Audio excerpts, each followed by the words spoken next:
নমস্কার, রিপাবলিক বাংলার Facebook page এবং ইউটিউব চ্যানেলে আপনাদের প্রত্যেককে স্বাগত জানাই। আপনাদের সঙ্গে আমি রয়েছি এলিনা এবং আমার সঙ্গে রয়েছে আমার ভিডিও জার্নালিস্ট দেবব্রত। প্রত্যেক দিন আপনারা জানেন যে আমরা বিভিন্ন খবরের আপডেট নিয়ে আপনাদের সামনে হাজির হয়ে যাই।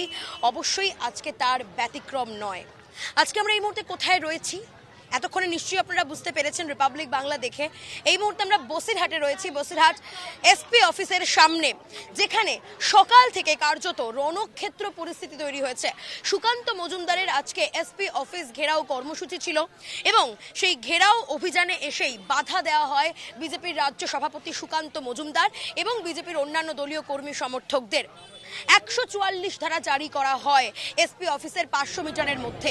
জায়গায় জায়গায় ব্যারিকেড বসিয়ে দেওয়া হয় এবং কার্যত কিছুক্ষণ আগে অগ্নিগর্ভ পরিস্থিতি তৈরি হয়েছিল এই বসিরহাটের এসপি অফিসের সামনে। ছবিটা দেখাই এই মুহূর্তে জায়গায় জায়গায় এখনো পর্যন্ত ইট পাটকেল আদলা পড়ে রয়েছে। প্রচুর দলীয় কর্মী সমর্থকদের ওপর ইট ছোড়া হয়েছে, তাদেরকে লাঠি উঁচিয়ে মারা হয়েছে এবং অতি সক্রিয় পুলিশ প্রশাসন। এখনো পর্যন্ত পুলিশ প্রশাসন বিভিন্ন রকমের লাঠি, ফাইবার স্টিক, একই সঙ্গে তারা নিজেদের যে রক্ষা কবচ তা নিয়ে দাঁড়িয়ে রয়েছেন। অথচ দলীয় কর্মী সমর্থক আজকে যারা বিজেপির পক্ষ থেকে যারা প্রতিবাদ করতে রাস্তায় নেমেছিলেন সন্দেশখালীতে ঘটে যাওয়া নারীদের ওপর যে অত্যাচার হয়েছে, মহিলাদের ওপর যে নির্যাতন হয়েছে তার বিরুদ্ধে, সুকান্ত মজুমদার তিনি সরব হয়েছিলেন লোকাল ট্রেনে চেপে, তারপরে বাইকে করে তিনি এসপি অফিসের সামনে পৌঁছন।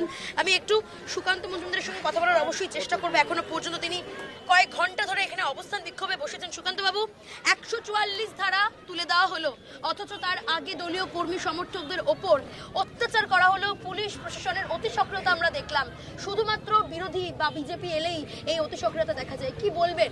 দেখুন, এই অতি সক্রিয়তা বিজেপি এলে পরে তখনই পুলিশের বীর পুরুষ আমরা রূপ দেখতে পাই। বাকি সময় তো এরা শাহজাহান শেখের দরবারে, শেখ শাহজাহান বাদশাহ শাহজাহানের দরবারে মুজরা করে। বাকি গোটা বছর মুজরা করে। শাহজাহান পয়সা দিলে নাচে, শাহজাহান পয়সা দিলে গ্রেপ্তার করে, শাহজাহান পয়সা দিলে মহিলাদেরকে তুলে নিয়ে যায়। এদের তো এর থেকে বেশি কিছু পারবে না। ও বিজেপির নেতা কর্মী এই যে মাথা ফাটিয়েছে ব্যারাকপুরে, দেখুন, তবু ভেবেছে যে বিজেপির কর্মীদের মাথা ফাটালে পরে কি বিজেপির কর্মীরা থেমে যাবে? আমরা লাঠি, বোম, বন্দুক এসব থেকে ভয় পাই না। আজকে দেখুন, মাইক এখানে ব্যবহার করতে দেওয়া হচ্ছে না। আমি আমাদের নেতৃত্বকে বলেছি পুলিশের কাছ থেকে কাগজ চাইতে, যে কটা অবধি আজকে 144 ধারা লাগু আছে। এখন তো 144 ধারা উঠে যাওয়ার কথা, 5টা বেজে বাঁচতে চলবে। আমরা এই অবস্থান বিক্ষোভ চালাবো। যদি আমার কর্মীদেরকে না ছাড়ে আমি আজকে এখানেই থাকবো। কালকে সকালবেলা এখান থেকে সন্দেশ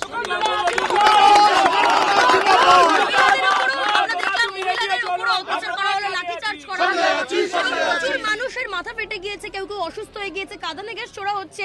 রণক্ষেত্র পরিস্থিতি হলো শুধুমাত্র প্রতিবাদ করার জন্য এই হেন পরিস্থিতি বাংলায়। প্রতিবাদ করার জন্য এবং পুলিশের উস্কানিতে হলো।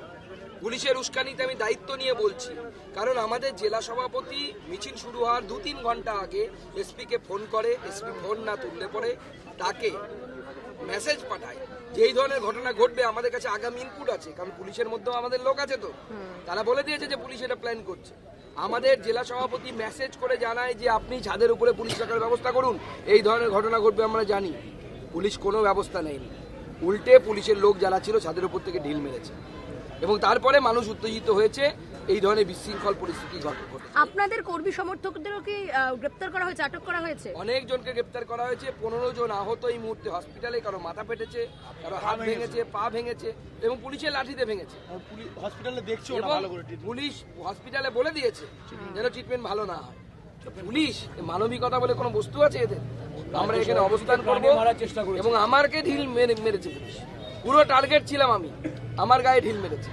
আমি অবস্থান করবো আজকে গোটা রাত এখানে থাকবো প্রয়োজনে, যদি আমাদের কর্মীদেরকে না ছাড়ে।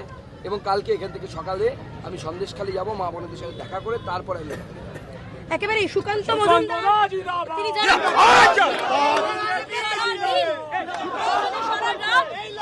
এখানেই থাকবেন যতক্ষণ না পর্যন্ত তাদের কর্মী সমর্থকদের ছাড়া হচ্ছে। প্রয়োজনে তিনি এখানেই রাত্রিবেলা অবস্থান বিক্ষোভ করবেন এবং কাল সকালে এখান থেকেই সন্দেশখালীতে তিনি পৌঁছবেন, মা বোনদের সঙ্গে দেখা করবেন যারা অত্যাচারিত হয়েছেন দিনের পর দিন। আর কতদিন বাংলায় মহিলাদের উপর এই নির্যাতন চলবে? প্রশ্ন থাকছে অনেকগুলো। এবং আজকে এই মুহূর্তের ছবি দেখে মানুষ তারা জমায়েত হয়েছেন এবং এখনো পর্যন্ত সুকান্ত মজুমদার বিক্ষোভ করছেন। সবটা মিলিয়ে কেন বাংলায় এরকম অবস্থা, রণক্ষেত্র পরিস্থিতি তৈরি হয়েছিল, অগ্নিগর্ভ পরিস্থিতি তৈরি হয়েছিল এই বসিরহাট এসপি অফিসের সামনে। পুলিশ একের পর এক লাঠিচার্জ করতে শুরু করে, প্রচুর মানুষ আহত হয়েছেন, 15 জন আহত হয়েছেন। এই মুহূর্তে সুকান্ত মজুমদার যেমনটাই জানালেন, তাদেরকে হাসপাতালে ভর্তি করা হয়েছে। একাধারে প্রচুর কর্মী সমর্থকদের আটক করা হয়েছে, তাদেরকে থানায় নিয়ে যাওয়া হয়েছে। এবং সুকান্ত মজুমদার আজকে সারা রাত অবস্থান করবেন বলে জানিয়েছেন। প্রয়োজনে আগামীকাল সকালবেলায় তিনি সরাসরি পৌঁছবেন সন্দেশখালীতে। সেখানে তিনি গ্রামের মানুষের সঙ্গে কথা বলবেন, তারপরে তিনি সেখান থেকে ব্যবস্থা নেবেন যে কি করা যায়। প্রতিবাদ করতে গেলেই অতি সক্রিয়তা দেখা যায় পুলিশ প্রশাসনের, অথচ এই রাজ্যে এখনো পর্যন্ত শেখ শাহজাহান, উত্তম সর্দার, শিবু হাজরার মতো লোকজন ঘুরে বেড়াচ্ছে অবাধে। তারা জানাচ্ছে তাদেরকে গ্রেপ্তার করা না হলে তবেই তারা হাজিরা দেবে, তবেই তারা তদন্তে সহযোগিতা করবে। আর এরপরেও চুপ সরকার, চুপ শাসক দল, তারা কি করছে? মুখ্যমন্ত্রীর কাছে বারবার আবেদন করা সত্ত্বেও এখনো পর্যন্ত কোনো ব্যবস্থাতে দুরস্থ। বসিরহাটের সাংসদ নুসরাত জাহান, তাকে এখনো পর্যন্ত বসিরহাটে দেখা যায়নি, যেখানে সন্দেশখালী উত্তপ্ত। সন্দেশখালীর মানুষজন তারা জানাচ্ছেন নুসরাত জাহানকে কোনোদিনও দেখা যায় না। বসিরহাট থেকে শুরু করে সন্দেশখালী কোনো জায়গাতেই নাকি নুসরাত জাহানকে দেখা যায় না। আর নিখোঁজ সাংসদ তিনি অডিও ক্লিপের মাধ্যমে জানাচ্ছেন শান্তি বজায় রাখতে, সন্দেশখালী নিয়ে রাজনীতি না করতে। সবটা মিলে এই মুহূর্তে প্রশ্ন উঠছে এবং এই মুহূর্তে সব থেকে বড় খবর, সুকান্ত মজুমদার তিনি অবস্থান বিক্ষোভে বসেছেন একেবারে বসিরহাট এসপি অফিসের সামনে। যতক্ষণ না পর্যন্ত তার দাবিগুলো পূরণ হচ্ছে, তিনি যতক্ষণ না পর্যন্ত এসপি অফিসে যাচ্ছেন, দেখা করতে পারছেন, এবং একই সঙ্গে কর্মী সমর্থকদের থানা থেকে ছাড়িয়ে আনা হচ্ছে। একই সঙ্গে এই ছবি দেখাই এসপি অফিসের সামনে প্রচুর পুলিশ প্রশাসন মোতায়েন রয়েছে, পুলিশ বাহিনী মোতায়েন রয়েছে, ব্যারিকেড করে দেওয়া হয়েছে জায়গায় জায়গায়। সবটা মিলিয়ে অগ্নিগর্ভ পরিস্থিতি বসিরহাটে, সন্দেশখালী উত্তপ্ত। একই সঙ্গে বসিরহাট, সেই বসিরহাটও কিন্তু একেবারে অগ্নিগর্ভ হয়ে উঠল। ইট, পাটকেল, কাঁদানে গ্যাস থেকে শুরু করে লাঠি উঁচিয়ে তাড়া করা হলো সাধারণ মানুষকে। এতগুলো মানুষ আহত হলেন কেন? শুধুমাত্র প্রতিবাদ, শুধুমাত্র সাধারণ মানুষের হয়ে কথা বলার জন্য। এই বাংলায় কি চলছে, এই বাংলায় কি হচ্ছে, তা নিয়ে একের পর এক প্রশ্ন। অবশ্যই পরিস্থিতির ওপর আমাদের নজর থাকবে, তবে আপনাদের অন্যান্য খবরের জন্য নজর রাখতেই হবে রিপাবলিক বাংলার ফেসবুক পেজে এবং ইউটিউব চ্যানেলে। আর অবশ্যই ইউটিউব চ্যানেলটিকে সাবস্ক্রাইব করতে ভুলে যাবেন না, পাশে থাকা বেল আইকনটি ক্লিক করে দেবেন, কারণ সমস্ত খবরের আপডেট সবার আগে পাওয়ার জন্য অতি অবশ্যই আপনাদের নজর রাখতে হবে রিপাবলিক বাংলার ফেসবুক পেজে এবং ইউটিউব চ্যানেলে। নানা ধরনের কন্টেন্ট দেখার জন্য লাইক করুন, শেয়ার করুন আমাদের ফেসবুক পেজ, সাবস্ক্রাইব করুন আমাদের ইউটিউব চ্যানেল। পাশাপাশি অন্যান্য ব্রেকিং নিউজের জন্য অবশ্যই চোখ রাখুন রিপাবলিক বাংলায়।